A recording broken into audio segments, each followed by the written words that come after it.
Assalamualaikum warahmatullahi wabarakatuh. Di sini kami kelompok 2 akan mempresentasikan tentang bab 9 yaitu rangkaian listrik dan rangkaian elektronika. Standar besaran dan satuan listrik atau elektronika. Besaran tegangan satuannya volt, simbolnya F. Arus listrik satuannya ampere, simbolnya A. Hambatan satuannya ohm, simbolnya omega. Konduktansi satuannya Siemens, simbolnya G. Kapasitas satuannya watt atau F. Muatan listrik satuannya coulomb atau simbolnya C. Induktansi satuannya Henry, simbolnya H. Daya listrik satuannya watt, simbolnya W. Impedansi satuannya ohm, simbolnya omega. Standar besaran dan satuan listrik elektronika. Tegangan satuannya volt, simbolnya F. Arus listrik ampere, simbolnya A. Hambatan satuannya ohm atau omega. Konduktansi satuannya Siemens atau simbolnya G. Kapasitas satuannya farad, simbolnya F. Muatan listrik satuannya coulomb, simbolnya C. Induktansi satuannya Henry, simbolnya H. Daya listrik satuannya watt, simbolnya W. Impedansi satuannya ohm, simbolnya omega. Frekuensi satuannya hertz, simbolnya Hz. Energi satuannya joule, simbolnya J. 3. Besaran listrik. Beberapa besaran listrik yang harus diketahui dalam mempelajari elektronika adalah ketegangan listrik, arus listrik, dan hambatan listrik. Yang pertama, arus listrik merupakan perubahan kecepatan muatan terhadap waktu atau muatan yang mengalir dalam satuan waktu, dengan kata lain adalah muatan yang bergerak. Arus listrik dinyatakan dengan simbol I atau intersitar dan besarnya diukur dengan satuan ampere atau disingkat A. Dan selanjutnya adalah B, tegangan listrik, yaitu perbedaan potensial listrik di antara dua titik dalam rangkaian listrik yang menyebabkan terjadinya aliran listrik. Jika muatannya adalah muatan elektro, maka dapat ditulis dalam persamaan V sama dengan W per Q, di mana keterangannya adalah V adalah beda potensial listrik satuan volt, W energi listrik satuan atau joule, dan Q muatan listrik satuannya coulomb. Selanjutnya C, tahanan atau hambatan, juga resistensi listrik. Hambatan listrik adalah hambatan-hambatan yang dialami oleh elektron pada saat perpindahannya. Satuan tahanan listrik dinyatakan dengan huruf R, resistor, dan diukur dengan satuan ohm. Selanjutnya juga ada D, usaha energi listrik. Besarnya usaha W joule yang diperlukan untuk menggerakkan muatan listrik ditulis dalam bentuk rumus sebagai W sama dengan V per T per L.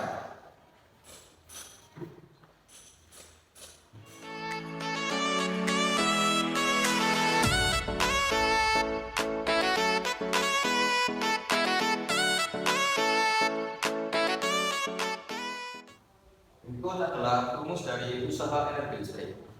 Selanjutnya adalah daya listrik. Daya adalah kecepatan melakukan usaha atau usaha yang dilakukan per satuan waktu bersamaan dengan dirumuskannya sebagai berikut.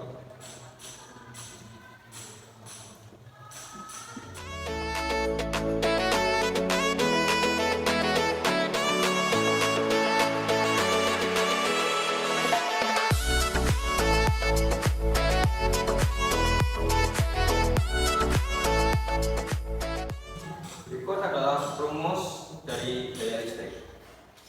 Sekian. B.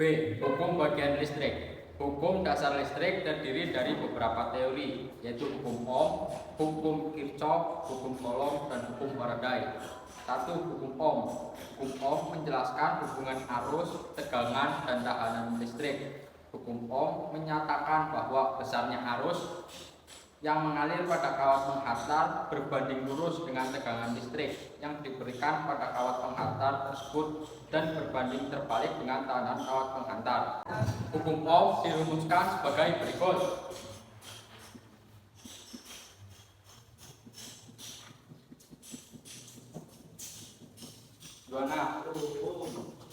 I kuat arus listrik ampere atau A, V tegangan listrik, dan R hambatan tekanan listrik.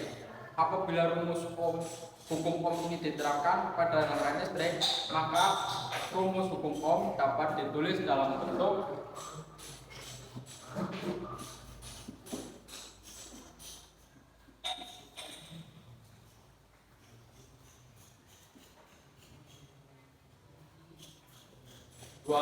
hukum Kirchhoff dikemukakan oleh fisikawan Jerman yaitu Gustav Robert Kirchhoff. Hukum Kirchhoff dibagi menjadi dua, yaitu sebagai berikut. A. Hukum satu Kirchhoff merupakan hukum kekekalan muatan listrik yang mengatakan bahwa jumlah muatan listrik yang ada pada sebuah sistem tertutup tetap. Hal ini berarti dalam suatu rangkaian bercabang, jumlah kuat arus listrik yang masuk pada suatu percabangan sama dengan jumlah kuat arus listrik yang keluar percabangan itu. B. Hukum 2 Kirchhoff adalah hukum kekekalan energi yang diterapkan dalam suatu rangkaian tertutup. Hukum ini menyatakan bahwa jumlah aljabar dari gaya gerak listrik sumber beda potensial dalam sebuah rangkaian tertutup sama dengan 0. Selanjutnya C. Hukum Coulomb. Charles Augustin de Coulomb menemukan hubungan antara gaya listrik dengan besar muatan-muatan dan jarak antara kedua muatan tersebut. Hubungan ini disebut sebagai hukum Coulomb. Besarnya gaya tarik-menarik dan tolak-menolak sebanding dengan besar muatan masing-masing dan berbanding terbalik dengan kuadrat jarak kedua muatan. Gaya tarik-menarik atau tidak menolak ini disebut dengan gaya Coulomb atau gaya listrik. Hukum Coulomb dapat dirumuskan sebagai berikut.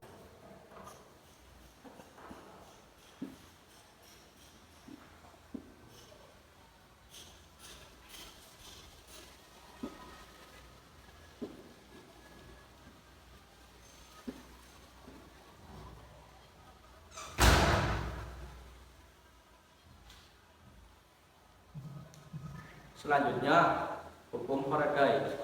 Michael Faraday 1791 sampai 1867, seorang ilmuwan jenius dari Inggris, menyatakan bahwa 1. Jika sebuah penghantar memotong garis-garis gaya dari suatu medan magnetik atau flux yang konstan, maka pada penghantar tersebut akan timbul tegangan induksi. Yang kedua, perubahan flux medan magnetik di dalam suatu rangkaian bahan penghantar akan menimbulkan tegangan induksi pada rangkaian tersebut. Kedua pernyataan beliau di atas menjadi hukum dasar listrik yang menjelaskan mengenai fenomena induksi elektromagnetik dan hubungan antara perubahan flux dengan tegangan. Induksi yang ditimbulkan dalam suatu rangkaian. Aplikasi dari hukum ini adalah model generator. Rangkaian listrik sederhana. Rangkaian merupakan suatu lintasan yang dapat dialiri oleh muatan listrik atau arus. Arus listrik akan mengalir dalam suatu rangkaian yang setidaknya memiliki sumber tegangan untuk membuat arus mengalir, memiliki komponen pengguna energi yang disuplai sumber tegangan dan merupakan rangkaian tertutup. Yang pertama, rangkaian tertutup dan rangkaian terbuka. Bola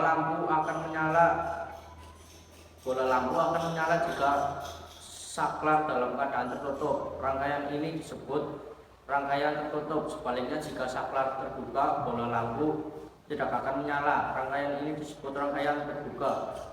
2. Rangkaian hambatan listrik. A. Rangkaian seri, besarnya hambatan total R tot. Yang kedua, besarnya arus listrik yang mengalir. 3. Besarnya tegangan. Aplikasi rangkaian seri sangat banyak digunakan untuk kelistrikan otomotif, sistem starter, pengatur kecepatan motor, dan kipas evaporator. AC merupakan beberapa contoh aplikasi rangkaian seri. B. Rangkaian paralel, besarnya hambatan total besarnya arus listrik yang mengalir, dan besarnya tegangan listrik.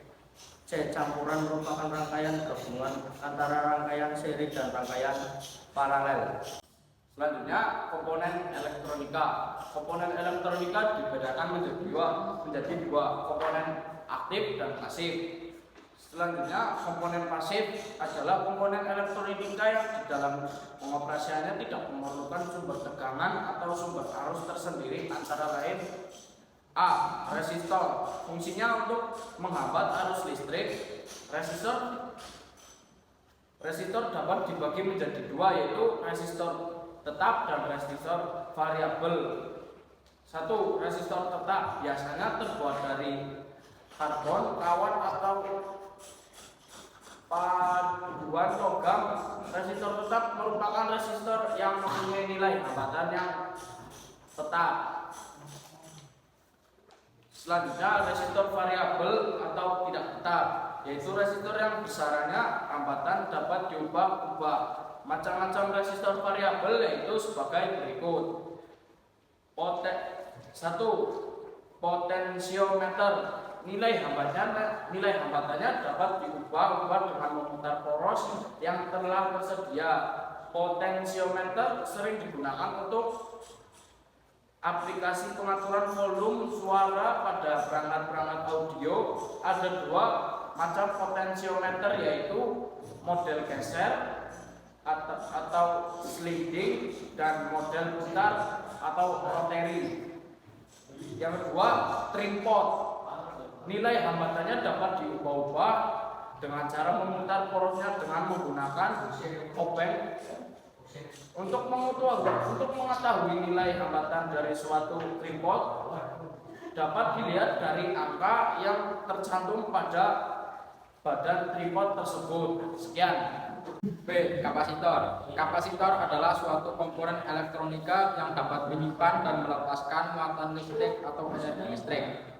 1. Rangkaian kapasitor secara seri akan mengakibatkan nilai kapasitansi total semakin kecil. 2. Rangkaian kapasitor secara paralel akan mengakibatkan nilai kapasitansi pengganti semakin besar. 1. Kapasitor tetap adalah kapasitor yang nilainya konstan dan tidak berubah-ubah. Kapasitor tetap dibuat berdasarkan bahannya atau dielektrikumnya, seperti kertas, keramik, mika, tantalum, dan elektrolit. 2. Kapasitor variabel adalah jenis kapasitor yang kapasitasnya bisa diubah-ubah. Kapasitor variabel dibuat berdasarkan dielektronnya dari mika atau udara. Kapasitor ini terdiri dari dua macam, sebagai berikut. Kapasitor variabel atau VARIO adalah kapasitor yang nilai kapasitansinya dapat diubah dengan memutar poros yang tersedia. B. Kapasitor primer adalah kapasitor yang nilai kapasitansinya dapat diubah dengan cara memutar porosnya dengan obeng. C. Transformator atau trafo terdiri dari dua buah lilitan, yaitu lilitan primer dan lilitan sekunder. Trafo bekerja berdasarkan sistem perubahan gaya medan listrik yang dapat digunakan untuk menaikkan atau menurunkan tegangan listrik AC. D. Pilar adalah saklar atau fluid elektrik yang bekerja berdasarkan medan magnet. E. Diodo merupakan suatu semikonduktor yang hanya dapat menghantar arus listrik dan tegangan pada satu arah saja. Berdasarkan fungsinya ada 5 jenis diodo sebagai berikut. 1. Diodo pengarah difungsikan untuk mengarah tegangan bolak-balik menjadi tegangan searah, biasanya digunakan pada rangkaian power supply. 2. Diodo pemancar cahaya atau LED dibuat dari semikonduktor campuran seperti arsenide poside, gallium poside, gallium indium poside, dan gallium aluminium arsenide. 3. Diodo foto digunakan untuk mengubah energi cahaya menjadi energi listrik searah. 4. Diodo laser digunakan untuk membangkitkan sinar laser taraf rendah. 5. Diodo Zener yang bekerja pada daerah breakdown atau pada daerah kerja reverse bias. Diodo ini banyak digunakan untuk pembatas tegangan atau stabilisator tegangan tipe dari diodo Zener. dibedakan oleh tegangan pembatasnya. Misalnya 12 volt, ini berarti diode zener dapat membatasi tegangan yang lebih besar dari 12 volt atau menjadi 12 volt. Dua yaitu komponen aktif. Ada transistor, yaitu transistor bipolar dan unipolar. Bipolar yaitu transistor yang memiliki dua persambungan kutub. Unipolar yaitu transistor yang hanya memiliki satu buah persambungan kutub. Memiliki tiga kaki yang masing-masing diberi nama emitor, basis, dan kolektor. Selanjutnya ada transducer. Pengoperasian kerja suatu rangkaian yang lebih mudah diukur dan dikendalikan oleh besaran listrik, yaitu tegangan dan arus di mana terjadi perubahan dari suatu besaran ke besaran lainnya. Adapun komponen elektronnya yang termasuk dalam transducer yaitu CDR, LDR, lag dependent resistor, yaitu resistor yang dapat berubah-ubah nilai resistornya jika permukaan terkena cahaya. 2. NTC, negatif temperatur coefficient, yaitu resistor yang mulai resistensinya dapat berubah-ubah sesuai dengan temperatur terhadapnya. 3. PTC, positif temperatur coefficient, nilai yang dapat diubah-ubah sesuai dengan temperaturnya. Yaitu selanjutnya thyristor, disebut juga dengan SCR, silicon controlled rectifier, sebagai saklar elektronik, akan bekerja atau mengantarkan arus listrik dari anode ke katode jika pada kaki gauge diberi arus dengan ke arah katode.